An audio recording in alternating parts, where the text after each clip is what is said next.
Hey, what's up, man? Gary Walker here with liveanabolic.com. All right, in this video, I'm gonna tell you how to force growth into your muscles if you're a man over 40, all right? Here's the thing, I'm gonna give you 5 tips. Utilize these tips, you're gonna be able to build muscle. You've probably been told, once you get 40, once you get 50, you can't build muscle anymore. All right, that's not true at all. You may have to do some things different, which you're gonna find out here in a minute. However, if you do these 5 powerful tips I'm about to share with you, then you're gonna be able to build muscle. One thing, sarcopenia, if you haven't heard about that, basically all that means is natural muscle wasting as you get older, and it's not even an older thing, it's just less activity that comes with aging. A lot of men, 30s, late 30s, they do less. When you do less, guess what? You're not using your muscles the way you used to use your muscles. If you're not using them, then you tend to lose them, all right? Some of your muscle, so that's sarcopenia. So a lot of people basically, once you get older, you naturally start losing it. Well, that's basically what happens. It goes hand in hand. If you're constantly active, constantly working out, constantly feeding your muscle, constantly sleeping for recovery, then you're not gonna lose that muscle. You're gonna maintain that muscle and even continue to build some of the muscle. But I don't wanna go there. Basically, let's get into these 5 tips because I want you to be able to force your muscle to grow, man, all right?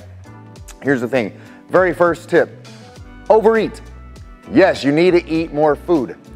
If you're struggling to gain muscle, you're struggling to get stronger, you're not eating enough. You need to make sure you are eating in a caloric surplus. So eating a surplus of calories, basically what I really want you to focus on, especially as an older man, every 3 hours, shoot for 30 to 40 grams of protein. That's gonna be an ideal number. We're all different, everyone's a little unique. You may need 30, you may need 32, you may need 35, you may need 40. 30 to 40 is gonna basically get you covered. So every 3 hours, make sure you're getting your protein. Also, don't be afraid of carbohydrates. You wanna make sure you're eating enough carbs to fuel your intense workouts and to recover from your intense workouts. Also, it's what you need for optimal hormone production, all right? So you wanna make sure you're getting your protein, you wanna make sure you're getting your carbs, and then good essential fats. You wanna make sure you're getting your good fats because that's where a lot of the testosterone production is coming from. So basically, a quick rundown of some of the foods. Your good protein sources are gonna be all your lean protein sources. So chicken, fish, beef, leaner cuts of beef, grass-fed beef preferably, and eggs. Eggs are great as well. So do some of those. Egg yolks. Make sure when you eat your eggs, you're not just doing the egg whites and tossing the yolks because the yolks are one of the crucial essential fats I just told you about. It's gonna be crucial for your hormone optimization, specifically testosterone. Also, grass-fed butter is another really good fat. Some good oil, some olive oil, some coconut oil, some fish oil. Those are really good for helping you optimize your testosterone levels. And nuts, Brazil nuts, macadamia nuts, almonds, walnuts, all of those are really good sources as well. So make sure you're consuming your fats and your proteins and complex carbs. Rice, whatever type of rice you like, man. If you like brown rice, white rice, I prefer jasmine rice. It's more of a little sticky rice. It has a little bit of flavor to it. So any type of rice that you like, potatoes, whether they be white potatoes, sweet potatoes, yams, make sure you're eating some potatoes. Make sure you're eating your rice. Make sure you're eating some quinoa, some oatmeal. All of those are really good sources. Even gluten-free bread, especially if your goal is gaining muscle. Because at the end of the day, when you want to gain muscle, you don't want to under-eat. If you're busting your ass in the gym, you're doing everything you're supposed to be doing, you're sleeping optimally, you're doing all of these things, man, but you're still under-eating, then you're not gonna build muscle. So that is why I put that as my #1 tip. Make sure you're eating in a caloric surplus. I even said overeating. So, but that does not mean junk eating. You don't wanna get fat when you're doing this. The goal is to build muscle, not just gain weight. The last thing you wanna do is get a scale out and make sure the scale is going up every week. And if it is, and you're excited. That's not the goal. The goal is to make sure you're gaining muscle, lean muscle, not fat. All right, second tip I'm gonna give you is Utilize compound exercises. Compound exercises are going to do two things.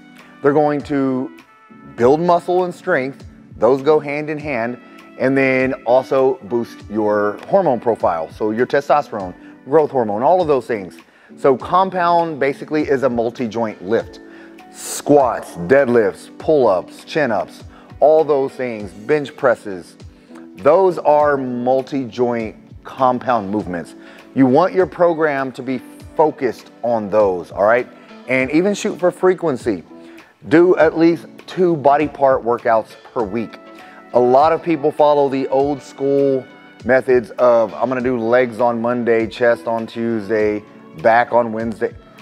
Don't do that, all right? If your goal is muscle growth, you want more frequency, 2 times a week. So 2 times a week at least, and focus on compound movements. That doesn't mean only work out 2 days a week. It means follow a plan that gets you hitting those muscle groups twice a week.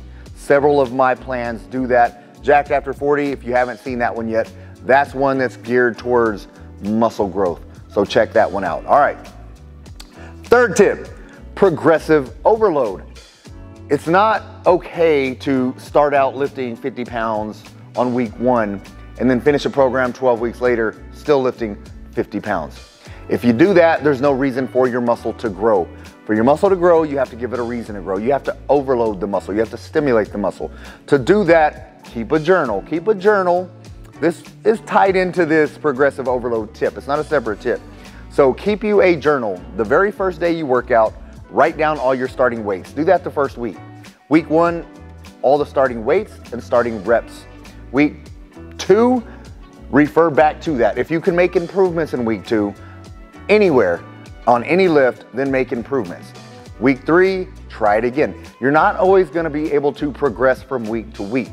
If you can, great, but more than likely you can't, and that's okay. The goal is to just make sure you're making some type of progressions within the program. Focus on progressions, and then your body's going to respond by building more muscle. When you add more weight to what you're doing, your body realizes it needs to be stronger to continue to maintain that weight, to handle that weight. So to do that, it's going to repair thicker, more dense muscle. So you're gonna become stronger when you do that. All right, progressive overload amongst all these compound lifts is going to make sure you're building muscle. Next, you have to lift for muscle growth, for hypertrophy.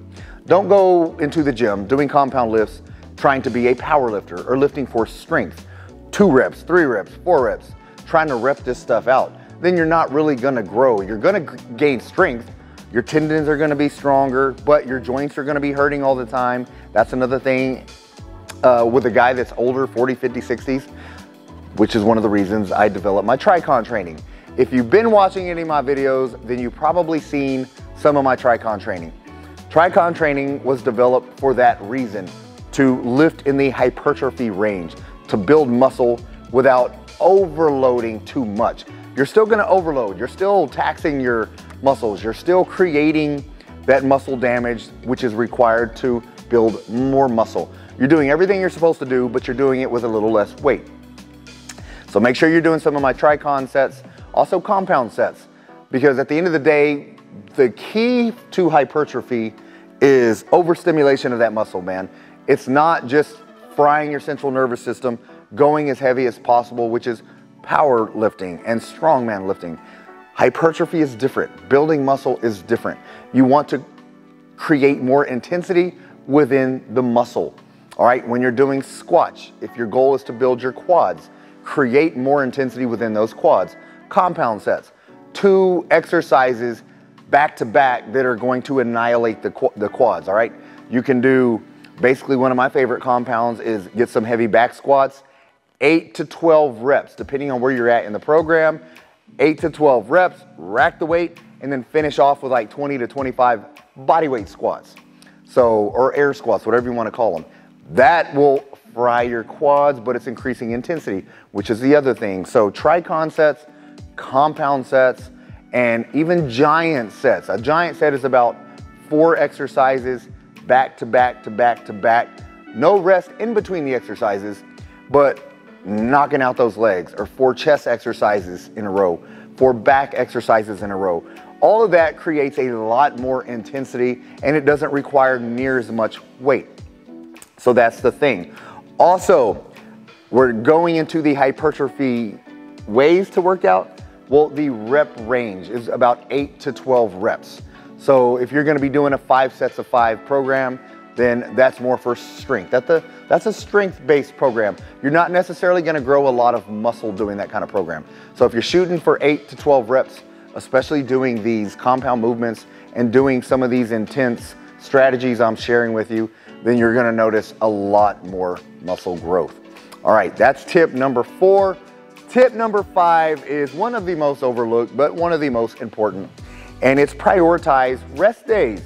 All right, a lot of buddies of mine, once you get into working out, it becomes such a habit, you don't want to take days off. You want to go to the gym every day. You want to work out 6, 7 days a week. However, your body doesn't grow in the gym, it grows outside the gym. So you're breaking down muscle in the gym, you probably heard that before, breaking it down.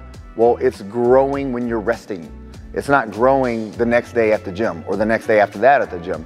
You're resting, and that's repairing and recovering and replenishing. So that's the goal on those rest days. Rest days do very little activity. When you're trying to prioritize muscle growth, you're overeating, so you're overfeeding, you're trying to get all these extra calories, but you're still working out intensely. Those intense workouts, you're burning calories.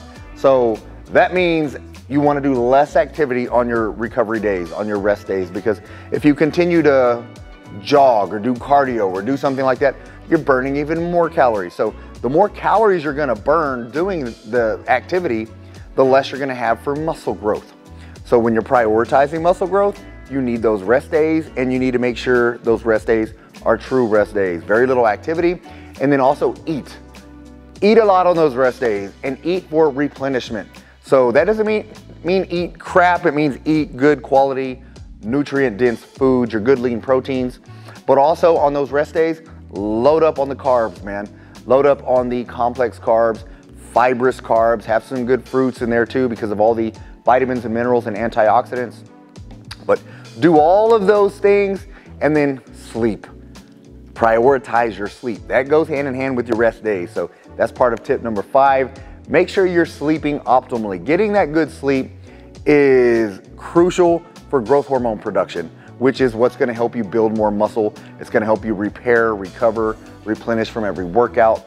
So to get into the growth hormone sleep, you have to be in that deep REM sleep, the rapid eye movement sleep, the sleep to where it's usually in a dream state. You're not tossing and turning. So make sure you're setting the mood for good sleep. Cool room, dark room, cut off electronics at least an hour, hour and a half prior to going to bed. Do some praying, some meditation, whatever you do, read a book, whatever you do to relax your mind. All right, relax your mind, relax your body, shut the light off, turn the fan on, boom, you should be out. Be out and then get 8 hours of sleep, because that's when your body's gonna be building that muscle, man.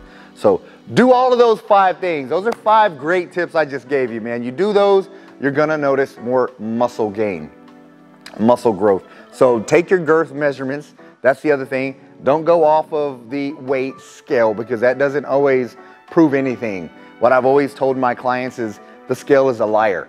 Okay, sometimes you're losing a lot of weight, but you're losing the wrong kind of weight. Sometimes you're gaining a lot of weight, but you're gaining the wrong kind of weight.